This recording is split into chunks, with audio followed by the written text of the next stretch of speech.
आने वाला कल जैन धर्म की अंतिम तीर्थंकर भगवान वर्धमान महावीर स्वामी की उस साधना की पराकाष्ठा का प्रतीक हैं। जिस समय तीर्थंकर भगवान महावीर स्वामी ने मोक्ष के 3 दिन पूर्व से ही ध्यान लीन हुए थे और उस ध्यान का नाम शुक्ल ध्यान कहा जाता है।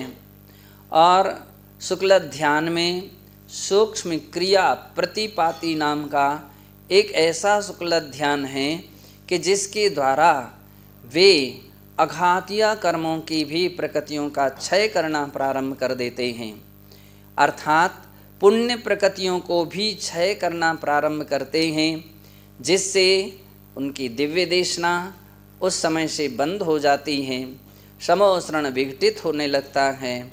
लेकिन श्रद्धा लोक जो हैं, जगत के श्रद्धालु जन भगवान की आराधना भक्ति में डूब जाते हैं, डूबने लगते हैं।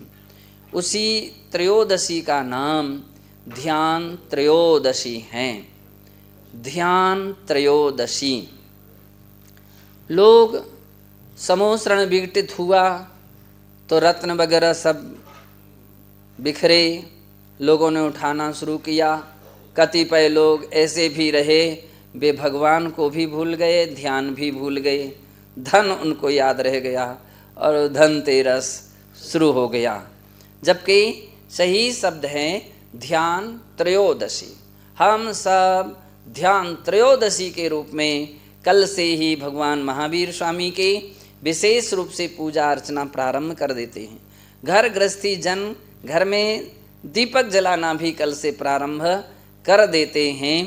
तैसी वो ध्यान त्रयोदशी है। और इसके लिए हम दूसरे शब्दों में कहें धन्य त्रयोदशी भी है। धन्य त्रयोदशी इसलिए है कि भगवान अपनी अंतिम लक्ष्य को प्राप्त होने जा रहे हैं और उसका शुभारंभ उन्होंने कल से प्रारंभ किया था, इसलिए वह त्रयोदशी भी अपने आप में धन्य हो गई है। घर घर में हर प्राणी उस ध्यान त्रयोदशी को भी धूमधाम से भगवान की आराधना भक्ति के साथ मनाएं तो निश्चित है आप बिना मांगे भी आपके घरों में रत्नों की वर्षाएं होंगी, अपने आप पुण्य की वर्षा होगी।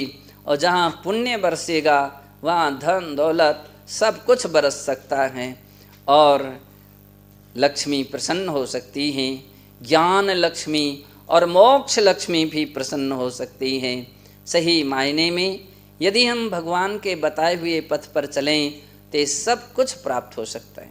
आप सबके लिए वह ध्यान त्रयोदशी मंगलमय हो, सबके लिए सुख शांति प्रदान करे, ऐसा मेरा सबको आशीर्वाद है।